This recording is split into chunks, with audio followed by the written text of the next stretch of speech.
Saturday night, Newcastle won. Anne's had a couple of pints. I didn't really sleep last night, and Dean's already had a drink. So this is going to be lively. I'm Felix Leiter. To my right, looking suave as ever, is Dean Saunders. To my left, in the Shaka Hislop Newcastle top, is Anthony Hepburn. And joined in seat 4, Jess Bays. Yes! Hello. Your train was delayed, mate. How was that? Oh, it's all right. It's always the same coming up here. It's colder, and people get drunker and drunker as you go further up. It's literally. I apologise in advance. Stop, drunker people. Stop, drunker people. Brilliant. More Hindus. Let's go. So let's the podcast. 3 drunk people. So let's jump in. Your new track, Real Love. Yes. How did you manage to sample a classic and put a new vocal on it from Kelli-Leigh and make it sound incredible? What's the story behind it? Me and Kelly had sat in the studio a few times because I wanted to work with her for so long because her voice is just she's behind so many records that you probably don't even realise. James Hype. Like, yeah, she's done like I Want to Feel. She's been on so many things that you don't even know. Yeah. Like even just in the writing credits. So I knew I wanted to work with Kelly, and when it came to this one, she sent over the idea done to me. She was like, I've got this top line and I think we should put it with this Lola's theme sample. Straight away, I was like, shivers. I was like, oh, shit. I don't know if I have got the bollocks to go and take on this sample, basically, literally. And I spoke to my management and my record label, and I was just like, I don't know if I can do it, just because it's such an incredible track, Lola's theme. Do I want to take it on and potentially not kill it or make it better? You know, like I never ever touched a sample before. It was always original music. So we sat on it for like a year. The idea was there. We were building it, and then we thought, let's do it. I sent it over to Shapeshifters himself, and I said, can you green light this before I even touch it? And he went, just go for it. So shout out to... So shout outs to Si Marlin because he gave me the green light. Because luckily I'm his friend. Like we worked together through Defected and Glitterbox. So we started working on it, and then we were about to put it out sort of towards summertime at the back end of this year. And then A-Lock and James Arthur did a version of it. Yeah. And we were literally about like 2 weeks out from releasing it, and this record popped up. And I said to my record, we are not doing it now because now it looks like we're copying. So we sat on it again, and we thought it was not going to happen. And then all of a sudden it's out now. So yeah, and it's done very, very, very well, and it's been received well. I've not had one bad comment on it. I'm so fucking grateful for how well it's gone down. Yeah. And I'm glad I did it. But yeah, nervous just to take on a sample. Like, it's so hard to put a new vocal on a recognisable sample. And I said to you, I just got out of the car, I think you nailed it. Like, because I hear it now and I hear it as a fresh record. I don't go, oh, that's Lola's theme with a different vocal. Good. Like I hear it as like a, and to be fair, like you said, I mean, you all know this. So the sample, Lola's theme isn't the original. Yeah, it's a sample as well. But do you know what? Sampling it's a scary world because people already love that original record. Yeah. And you don't want to kill it, or you don't want to change it and make it something that it's not. And you know how social media can be these days with people just trolling, you know? So I'm grateful that it's been received so well. We just went into the actual like official top 100 as well now. Nice. So, so it was the right choice to put it out and let all my anxieties settle. But like, the stars aligned on this one. So I'm grateful, and big ups to Si Marlin for giving us the green light to do it. So I saw you on your Instagram. There was like a video of you backstage at Forbidden Forest, and you're like, Corola's playing my song, which is like your remix of... Mad. That literally started as an edit. Like I did an edit of God Made Me Funky just for my sets. Yeah. I was never intending on touching a classic like God Made Me Funky. Corolla started playing it. Michael Beebe started playing it, and then I owe it to Michael Beebe for what it's happened. And then it got signed to Defected under Divine Sounds, which is Sam Divine's label. Yeah. So, and now it's being played by like Seth Stroxler, Joseph Capriati, the cool people. Whereas I look at myself as more of a commercial artist. So now I've done a crossover, which is what my dream was all along, to be a crossover artist. So I feel like I've ticked it. So I couldn't be happier. So if that wasn't, and you can give it as your answer, because we're going to go around the table. If that wasn't, is there a point that you see as like a standout moment in your career? And if it's that, that's great. If it wasn't that, what was it? Like, is there a moment, is there a an instance where you're like, this is huge. For me, going in the official charts, which I've done, literally found out today with Real Love. So I don't think you're getting a round of applause every time you speak. I don't care if we're 99 now. Yeah. You know, we're in the official charts, Nice. which is like we're going up against people like Taylor Swift. You know, like who's she? But like, do you know, like actual like Taylor Swift stars. You know, poor man's Jess Bays. Taylor, if you're watching this, wild. Like, I can't even process that. I literally cannot even process that. So I'm going to go around the table. Was there a moment, like, for you, like, I mean, obviously, Dean, club promoter, businessman, everything else. Is there a moment that you had that you were like, this is epic, this is like defining, or this is something I'm going to remember, or is there a moment that you can think of? Yeah, and obviously we touched a little on it before we started recording. I mean, I've done this 11.5 years now, which is mad because I'm only 25, as I keep trying to tell you. Crazy, are you only 25? No. plus VAT. Plus squared. No, but 8, it's believable, though, clearly. So, obviously I've done it 11... Smile. Natural as well. He's how many times 11 years old. That's what it is. How many times can I lie in 60 seconds there, wasn't it? But obviously, I think for me, obviously the Loose Fest moment last year, again, we all know, unfortunately, what couldn't happen this year, which obviously back at it, 2024, and on bigger and better things. But I think Loose Fest 2022, like we talk about, we were lucky enough to have Jess on the Saturday. We're lucky enough to have Felix on the Sunday as well, even though... Went to Edinburgh. Yeah, he went to Edinburgh this year.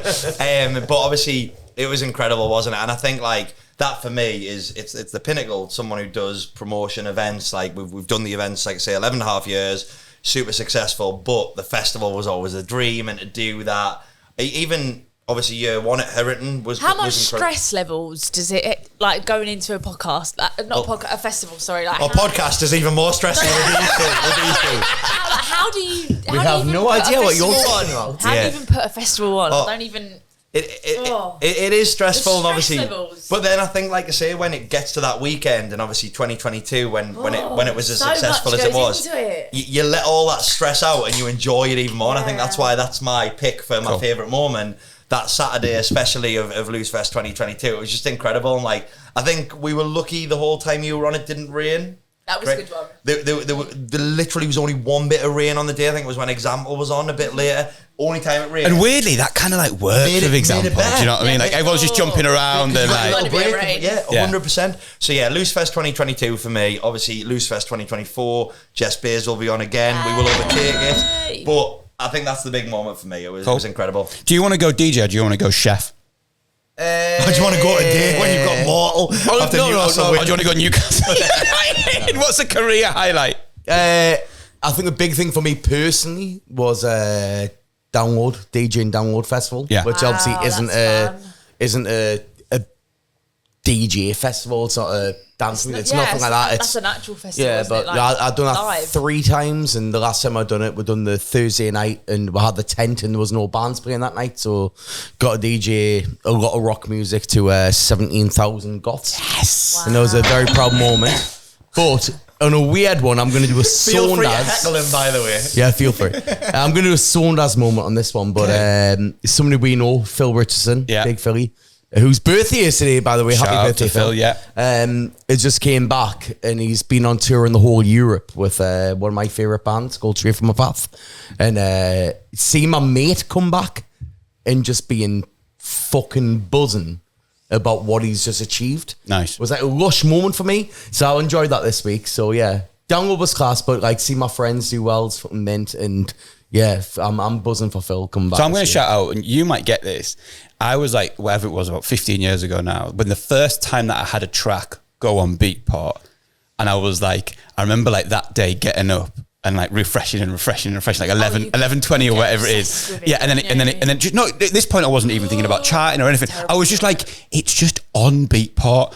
And I was like walking around I was walking my dog and I was thinking, my life's changed. This is it. And I was like looking at my phone waiting for it to just ring with like people trying to give me, nothing happened. But I was like, I'm on Beatport, I'm official. On Spotify, they have this thing where you see, look, it says at the minute, 414 or 418 people are now listening to my music. You get addicted to watching these numbers. But you got to remember, it's not about the numbers, isn't it? So is it telling you how many people are watching it live? Yeah, look, 57, Jess. 57. I'm also not being funny, Jess. Mic drop. 56 without my mum. Jess, I've got your back. Check how many people are listening. Alfie was checking how many people are doing Rap God live on Spotify. So I want to shout, you mentioned on a video recently, Richie from Dirty Secrets, one of my old pals, he remixed a thing that I had out in 2010 or something. He's been doing some like production stuff with you. He's my engineer. Yeah. So I'm very open about this whole, like, people do ghost producing, or it's not ghost producing. We are co-producers. I know how to produce. He just helps me in places that I don't know what I'm doing, because I'm predominantly a DJ. Whereas making music to me was only sort of came to me through lockdown. So I'm still learning. It takes 10 years to learn Ableton and Logic. The and ultimately, to be 100% clear here, even people like Mark Knight and whatever else, they're using engineers, they're using mixed people, they're using pianists, they're using live. And it's not a bad thing. Like, it's not a bad thing. I think magic happens when there's like more than one creative brain in the room. Like this, if you look at some of the biggest records, even like, for example, something like Chris Brown, like Britney Spears, there's so many people in the credits. Like so many people. It's not just one person. She didn't just do that on her own. So Richie literally, he gets me. Like we sit down, we can wrap up a remix literally in like 3 or 4 hours. Original music, just amazing. My pies, looking for the vocalist and the lyrics, and that's really where I find my like that's my strength. Like I won't ever put out anything that doesn't actually mean something. I don't want a shitty top line that doesn't mean anything. Does that make sense? Yeah. Like, I want you to actually feel it on the dance floor. Like I actually felt that sometimes in my life, you know. Can I just say from a side note how unbelievably humble you are? Thanks. In what you do. No, generally, You're cute. It's that fucking creating music's one thing, but like the fact that you're like, oh no, the people that's behind it and everything that's involved in it. I honestly, that it annoys me that people don't shout about the people, not the people that are behind. It annoys me so much. This is what I think people from the outside. People from the outside think that what like you do or we do is a solo thing. No, it's not a solo thing. It's a team sport, and that's everything from agents. There's masterers. There's people that come in and do extra ad prod. There's so much that goes into a record like you don't understand. You got promo guys, you know, shout, listen up, and all that. You literally need 15 Anton years Partridge. Yeah, literally. Anton is like my best business partner for my record label. So. Honestly, I think you need to shout about everybody. Like, so I want to throw it to these guys. I know maybe, I don't know if you mentioned this, but like mentor wise, I know like he's a production mentor. So I wanted to like throw it to these guys. I'll go for you, Ant, like first. Is there someone that's been like a mentor in your career, whether it be DJing or whether it be chefing or whatever? Is there someone that you kind of like got loads of help from, you know, took direction from? There's a guy called Stu who was my head chef at a place called the White Swan. And he was fucking unbelievable to me as a chef. As a very, very young chef. Yeah. Now I'm talking like washing dishes, KP. My first experience with in the kitchens, and she was fucking unbelievable for us. I would say like outside from like the DJ standpoint when I was doing that. I mean, to me, clearly. There was you, Jenny, you know. But I didn't know this. If I said you'd be like, fuck off. And now you're like, hey. But not Jenny, I don't know. Like, I think I'm very, very, like, lucky in the people that I've had around us in situations. So even when I did the whole touring chefing thing and got to obviously we spot at the Rock and whatever else and the other things that I've done, please, because obviously in case I don't even mention the Rock thing, please, because it's so cool. Mention the Rock thing at Jess, please. It's the coolest thing ever. I worked on the Rock's menu as private chef. But then I've done like the Renault Formula 1 team. Can you smell? I love how he bypasses that as if it's normal. Cool. No, but I'm chef for the Rock. No, but even after that, People's champion. But even after that, we're done like Dancing on Ice, which doesn't sound like much. But like the guys were doing, and we've done fucking all sorts of Renault Formula 1 team. That's a different. That's like the super world, isn't it? But the things the only reason I ever had the opportunity was because I believe in the world. If you want to get somewhere, you've kind of got to kiss horse. You do in a weird way. You have to. Yeah, there is a point of that. Like because you know somebody's better 100%. At you than bend over, pal. You know what I mean? Bend over. I've done that many a Monday ago digital. But I'm gonna shout out Jim Maudsley. Legend. Used to Absolute run Shindig. Part of the team that used to run Shindig. Institution up here, like house music institution. And when I was Butter Ben, we booked Youssef for our night in Carlisle when we were like kids, like 18 kids, and he was coming to play at Shindig the next night on the Saturday. So Yoss was like, come over and meet the Shindig guys. I ended up just getting on with like Jim like a house on fire, and he was like a huge mentor for us. Like we would ring him up and go, "Hey Jim, how much are we supposed to pay for like, Van Helden?" And he'd be like, "Fucking tell him it's fucking 20 grand or they can fuck off." So yeah, shout out to Jim Morsey. Like he helped us with all sorts of stuff, club decor, how much we should be playing for DJs, all kinds of stuff. I know you're aware of Jim. Yeah, well, I was going to say, to continue that, obviously Jim is involved in Newcastle City Council, and obviously he's been a massive advocate of LooseFest, and he's been brilliant in that whole process as well. So who's your mentor? Who have you looked up to? Who's helped you, mate? Well, as you mentioned just before we started, Sue and Steve were the first subscribers, so I've got to give me mum and dad a shout out. Would you also said your parents as well? No, my mum as well. So, literally, all the flyers are literally everywhere. It's like wallpaper in my mum's home. Love it, nice. Love it. I mean, they've taken the wallpaper down. Mine's only made it in the loft, but it's still there. It's still there in the loft. But I've got to give me mum and dad a shout out because they were like dead supportive from day one, and still are now. Like they're the first ones to watch the podcast each week. They're the first ones to like the podcast each week. I've seen them before. And my like, mum shares a flyer every single time, no matter where I play. Can I have the flyer for tonight? I need to put it on Facebook for my friends. I'm like, all right. They love it, man. Just in case anyone's in Singapore. So like before, they're like, "Oh, who's the pod with tonight?" I was like, "Oh, Jess Bays." Like, we know Jess. We know when she's been on at Loose Days. We know when she's been on at Loose Fest. They're like, "We're excited for it." So gotta give me mum and dad a shout out because they're brilliant. But you know what? I'm gonna go Newcastle promo. And I'm going to go Cristiano Crawford, absolute legend. Fair.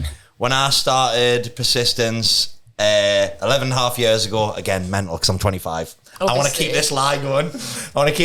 Now you've said it's a lie, nobody knows. I know, I'm joking. Listen. He looks great for 42 though, doesn't he? I'm not 42. 75. No, please don't. Please don't. He's 4.2. But yeah, Cristiano Crawford, like I started Persistence as a 19-year-old lad, me and Emilio, and we grafted our bollocks off and we worked really hard, but we had Cristiano as our big brother putting his arm around us, giving us advice, steering us in the right direction. So massive shout at him. Never forget that. Play football with him every week. I'm really good friends with him now. Nice. But like better striker than Dean Saunders. Nobody's a better striker. I love you, Cristiano, but you're not a better striker than Dean Saunders. Could have gone pro. Power League Haaland, as I call myself. Are you playing? Absolute boyo. Are you playing New Year's Eve this year? I am, yeah. Where are you playing? Where can people catch you? Somewhere in Wolverhampton. It's not been announced just yet. It's like a total secret. Like, use this platform. Exclusive announcement. I know it's Wolverhampton. Right. I know it's not announced yet. I know it's in talks, but it's nothing major. I kind of wanted to take it off, to be honest, but it came in last minute, so I'm gonna do it because I miss doing New Year's with my family. I love my job. I'm absolutely grateful so much for my job, but it's come in, so I will go to work. Well, my next question is for everyone. New Year's Eve or Christmas Eve? Oh my God, New Year's Eve. Better. All day long. Right, why? But I don't know, because it's like a fresh start. From a party point of view or from a personal, like family point of view? Okay. Personal, because it's like, leave that shit. Yeah, okay. That is fine. Start again now. Yeah. All them mistakes you made then, we can go fresh now. Nah, that happened last year. Right, so we've got one for New Year's Eve. What are you going with? What's best? What do you enjoy the most? But obviously, give the 17 answers you want to give. And then give my own. So it's going to be 18 now. You've said 17. From a party point of view, like I used to love from Chesley Street before COVID. I think it's slightly different after COVID, but I used to love Christmas Eve down Chesley. Christmas Eve's a local thing. Oh yeah, it's a local thing. Like you come to a big city, it doesn't happen. But your local pubs, your local clubs. And I always loved it because like Christmas Eve, you see all your best mates from school, and it was always motivation for me as well. That's true. Because I was like, I don't care what we're doing business wise and what we're doing work wise. All people are going to judge: is he fat or not? So I was like, the build up to Christmas Eve, I was smashing the gym because I didn't want to look in bad shape to people. So I like that. What happened? It's not Christmas Eve yet. I'm still got a couple of months. You can tell he's drunk. I love how ready for that question. I know. I love how Alan gets really drunk and he's like, Jess, you are so humble. You are the nicest person ever. Dean, when you start in the gym.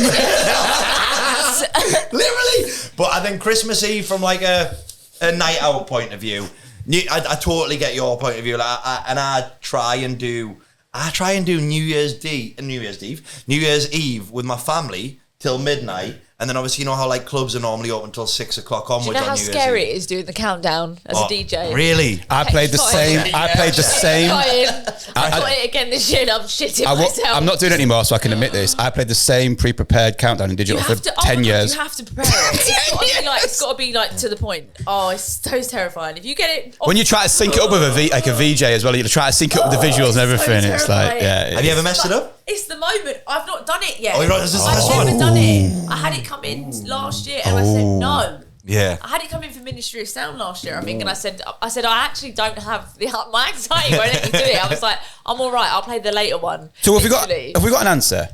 No. We never get an answer from it. So Christmas Eve. I feel like you're a Christmas guy. But I was just going to say New Year's Eve, I like spend it with my family and then we've done our family crack. Everyone's happy they've seen the new year in and then they all go to bed and then I go through to town and go and party. But I think I've got to go vote for Xmas Eve. All right, so we've got one each. What are you going for? What's the best? What do you enjoy the most? Honestly, I don't like New Year's Eve. Me neither. I'll give you the reason I don't like New Year's Eve because I love how people have all these plans for the next year, but New Year's Eve for me, resolutions, like the night where you just get fucky. You know what I mean? You just go. Is it New Year's Eve tonight?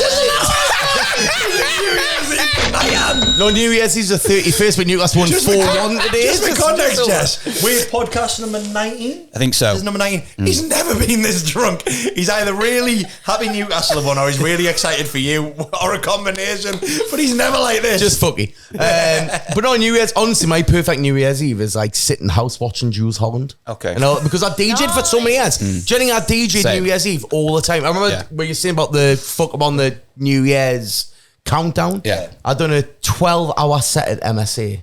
6 p.m. till 6 a.m. People with real jobs real feel you at the moment. Yeah, mate. I got drunk for 12 hours. But I got too drunk before 12, so I forgot to do the fucking countdown. Can I jump in? What's the longest set you have both done? I think 8 hours, I think. 5. I've done 5. Yeah, I've done 8.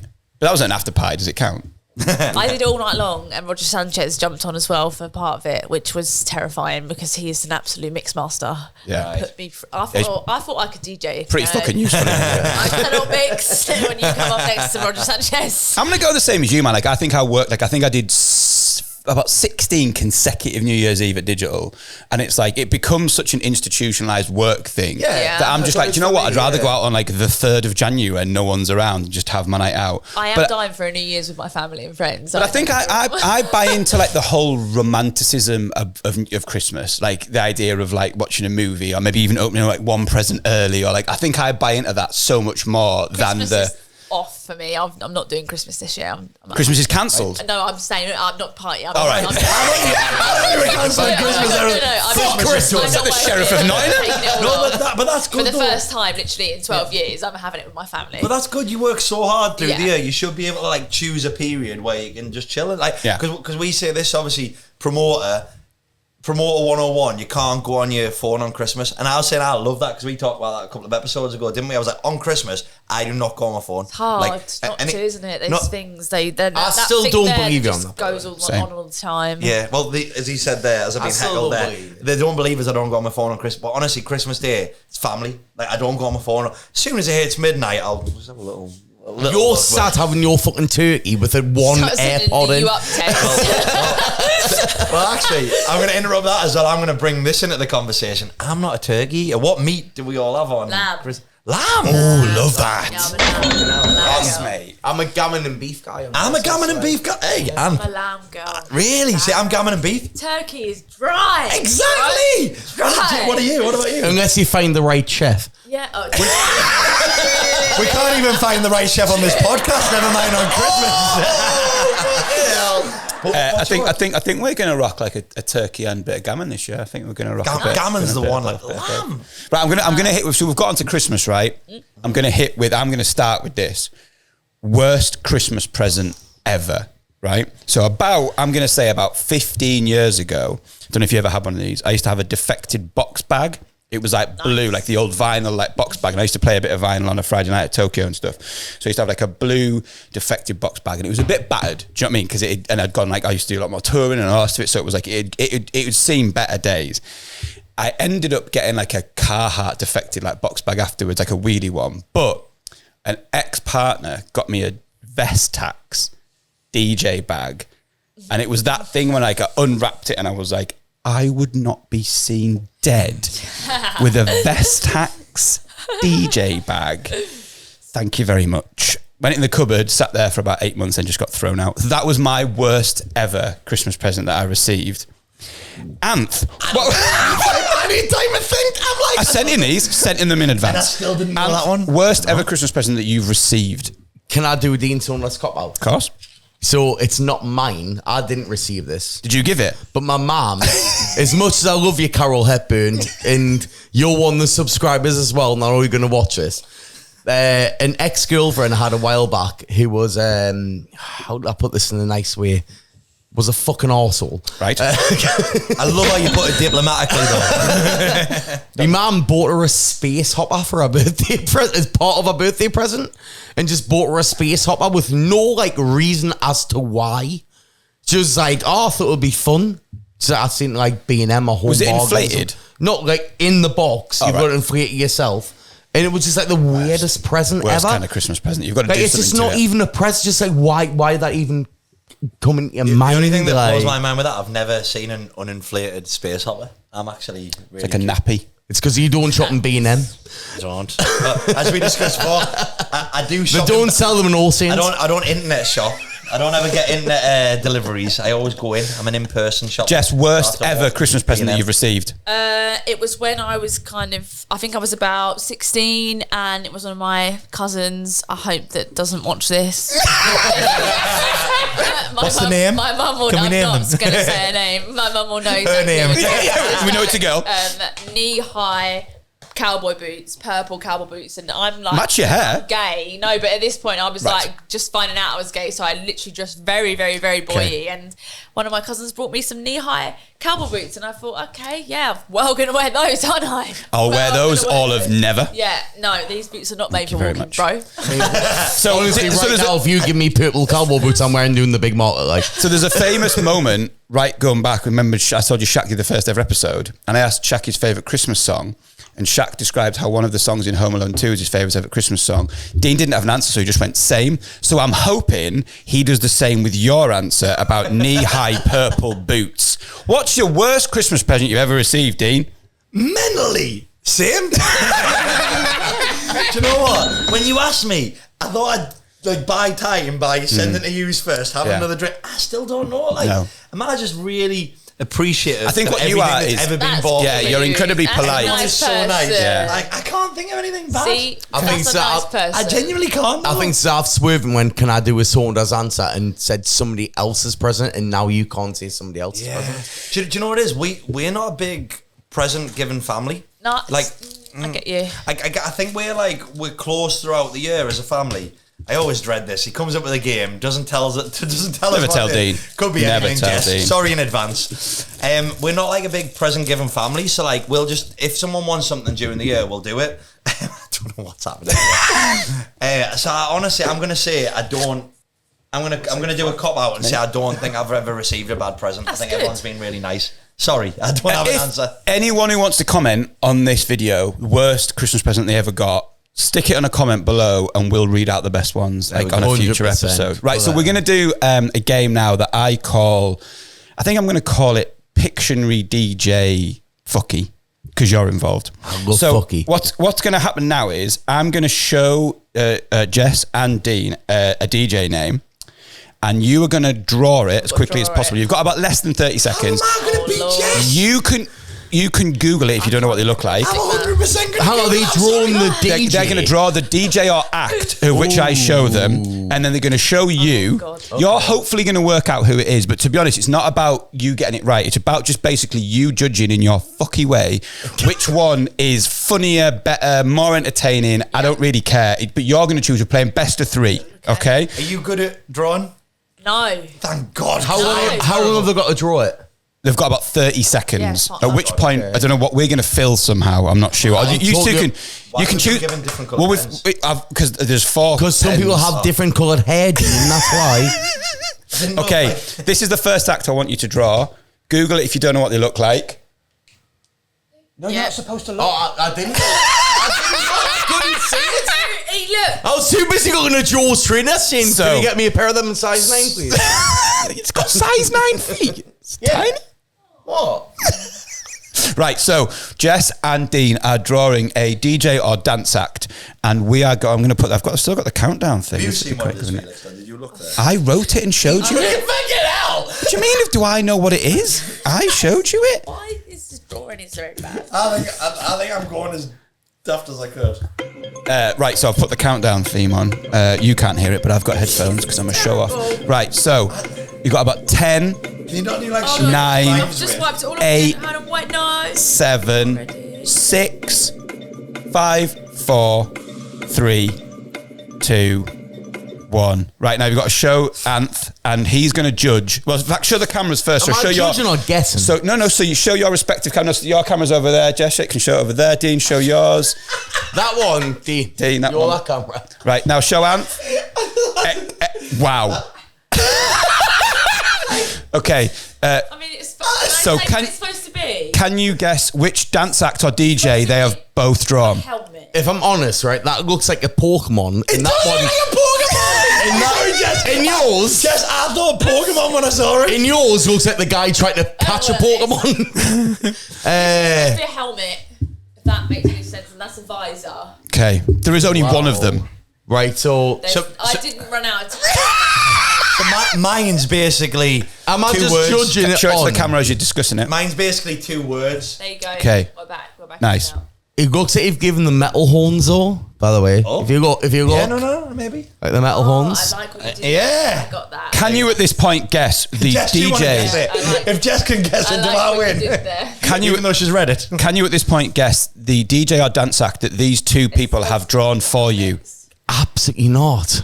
So that was Daft Punk. Please show them again to that's the Daft cameras. Punk. This is Daft Daft Punk. Punk. Get in now! Saunders, well done. So does Dean take that. Does Dean take that round? Dean takes that round. Right, okay. I looked at Jess and I thought it was like 2 peas in a pod. I don't know. Okay, why so I'm This is wondering. game number 4. So we did Morgan C Tree Fest week. Trophy. We did bring the trophy out. We did Bring my trophy Morgan out. beat me, unfortunately. Then we did Silly String First with shot. Jamie Hutchinson. I beat him. Then Dan Nightingale. Jenga. We did Jenga, which he just did the first one and lost. So I'm 2-1 up. Well with done. who Jess, we won, so- this could be yours. So Dean is one. Okay. Dean's This one. could be yours. Dean's one up. It's best of 3. So Yeah, the Dean's one up. pressure's He- on. yeah. Still that smells one. like amaretto. You earned that one. Don't look at my phone, please. Okay, here we go. Right, I'm going to put the countdown music on. So you've got about 30 seconds to draw this DJ or dance act. Anth is going to look at them, try not to laugh, and then guess the DJ or dance act that it is, and then, no pressure, Jess is 1 down. It'd be good if you went to a decider. That's all I'm saying. It'd be good if you went to a decider. I was going to say it's bad if we both don't have this, Jess. I think I've got this. 10, 9, 8, 7, 6, 5, 4. You do realize And reveal to the cameras, please, first. If he gets this wrong. Oh, shit. Yours. Let's have a look. Let's have a look. What the fuck is that? You see, do you not see what I I've don't know done? what that is. if I get this, I'm going to say it's marshmallow. Yeah! See, I don't just listen to Slipknot. They're in a bonfire.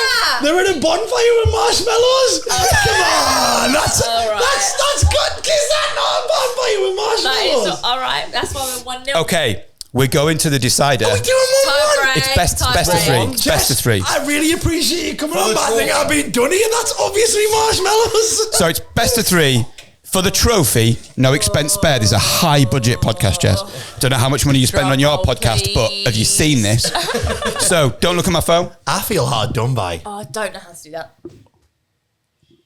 Okay, I got this. Right, I'm going to pick the old countdown theme. The trophy is here. I've just been watching Squid Games. It's nothing like this at all, really. Can we just say I feel like Jess should go 2-1 up because I actually recognise what her drone was. As opposed to the first photo when it looks like Pokemon. Okay, so we are at 1-1. This is the decider. And we're going to go 10, 9, 8, 7. Please reveal to your respective cameras. 3, 2, 1. And show your cameras first. Oh, you smashed it. Damn! I just drew it. Come on, think about it. I'm guessing it's DeadMau5. Wait, but I do love, I feel like Jess should get a bonus point here for drawing Skrillex.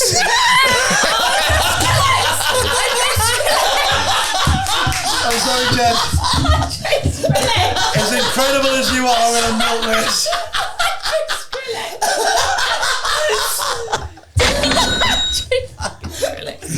Sorry. Did you fight to the death about who wants to ask the loose advice? No, I didn't. Right, so I'm gonna play an. How good is that if that was Skrillex though? Come on, man. That is Skrillex. That's genuinely Skrillex. The fringe is perfect. Like, I'm going to play an incredibly badly produced AI jingle that you can't hear. He's going to look at this loose advice, and then we're going to ask. He's going to ask a loose advice question, which we're all going to answer. This has been sent in by a listener. Loose advice it. It's a giggle. It's a giggle. Don't take it to heart. Just fucking answer the question. not much of a giggle. It's very angry, this one, isn't it? It's what? Very angry. You think? You're reading the right one. I've got someone I hate. Yeah. In the office. But I've got them for Secret Santa. I've got a £20 budget. What should I buy them? Yeah. Does anyone want to go first, or shall I take it first? So if I've actually done this in the past, right? To someone you hate? Yeah, so I got someone in a Secret Santa in the office, which I personally did not like. So what I did was I picked a restaurant that I do like, Pizza Express, for example, bought a £20 gift voucher for Pizza Express. I went to Pizza Express and used the £20 gift voucher, and then I gave them the empty gift voucher, knowing that they would go to Pizza Express and have to pay for the £20 at the end of the bill. They'd be like, "You owe us £38." I'm like, "Yeah, but can I get my £20 off?" They're like, "This is empty. This is brilliant. That is genius. I don't know if I can actually beat that. Genius. No one's beating that. No, that's well, come on, we need some answers. Anth, what would you buy for a person that you dislike? Let's say it's Dean in the office Secret Santa. Dislike me, Anth. For Dean's. Well, apparently, from what I've heard yesterday, on my little trolls around Durham with one of Dean's friends, that apparently he went to Pizza Express for food this week, didn't he, Dean? I've been to Pizza Express twice this week. Twice. I went on Monday when I was hungover with Fraser, and I went to Durham the other day, Pizza Express. And what did you order at Pizza Express in Durham? A pizza? Which one? He ordered of the kids' menu, though, didn't he? No, I got pepperoni pizza with chicken. And you nod. ordered a kids' pizza. No, I didn't. didn't. I got He's talking shit. I got pepperoni Ring pizza. him right now. I got pepperoni pizza with chicken on top, and then I got halloumi bites and the dough balls. Nice choice, dough balls forever. Do you know what though? Like halloumi bites are halloumi is amazing from everywhere. Nando's, Chicken Just Coop. not Pizza Express. Not Pizza Express. Agreed, not Pizza Express. Yeah, the They halloumis. can't do it right. Pizza Express is the one. They ain't good at it. That's our Pizza Express sponsorship out the fucking window, innit? Do you know what I mean? Well, do better halloumi. Thank fuck for that. Thank you though, Jess, for agreeing with that. It's the only agree. place. Anywhere you go, halloumi's Agree. always a safe option. I except agree. there. Does anybody else have an answer for the Secret Probably Santa? something like toilet roll, you know? Toilet roll. Right, so you're going to get a massive multi-pack. That could be A helpful. family size 12-pack. Really thin stuff, though. Like You know? one ply. You know, the one that like rips. Yeah. Yeah. The really, really nasty. Dean, what are you going to get for the person that you dislike in the office Secret Santa? Advice to the... I don't even know. The worst thing is he sent me this question in advance. So I sent him all the questions in You advance. can't beat that. All of What them. you did, you cannot beat that answer. The thing is, I think you're going to go, I just don't dislike anybody. So it's so hard I think to answer the everyone's question. so nice and deserves a good present. How well do you know the person you're buying for? Well, I mean, it's not my question, but they just said they hate them. So I'll tell you a story. So we did Secret Santa once, and I got Brian. So Brian's one of my best pals, one of my partners in the businesses. And I was like, well, I'm best pals with Brian, and he knows I'm not a present giver. So my Secret Santa for Brian is that I'm not going to get him anything, right? Which he would be cool with normally, but he didn't know that I was his Secret Santa. And at the same time, I was like, oh mate, like you've got to go all out on the Secret Santa. So he got one of the guys who's got a dog. He had an office dog. he'd bought the guy with the office dog a Yoda outfit for the dog. Nice. But the budget was ironically 20 quid. It was Keith. So the budget was ironically 20 quid. And Brian spent 38 quid on the Yoda outfit. So Brian had done all this and then thinking like, it was 20 quid, but I've gone 38 quid on the Yoda outfit. The dog was running around the office in a Yoda outfit. And then he's like, oh, what have I got? And they were like, oh, Dean was yours. And I was like, I already told you, Brian. Nothing. I wasn't getting you anything. I was waiting for you to go, I'll transfer the £18 that you spent over budget. No.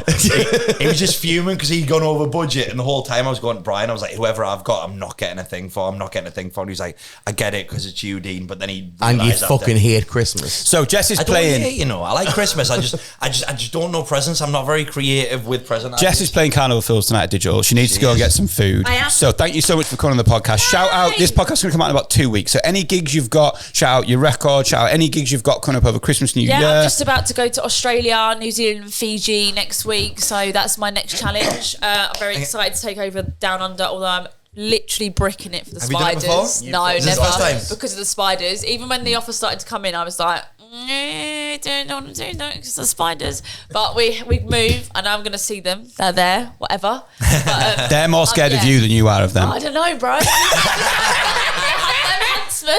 Mate, no, I'm okay, thank you. But I'm just excited for next year to make more music and see what Real Love does in the charts now it's gone in the officials. So, yeah. Go and stream it, get those numbers up. Thank you very much, Jess. Appreciate it. Have a good night tonight.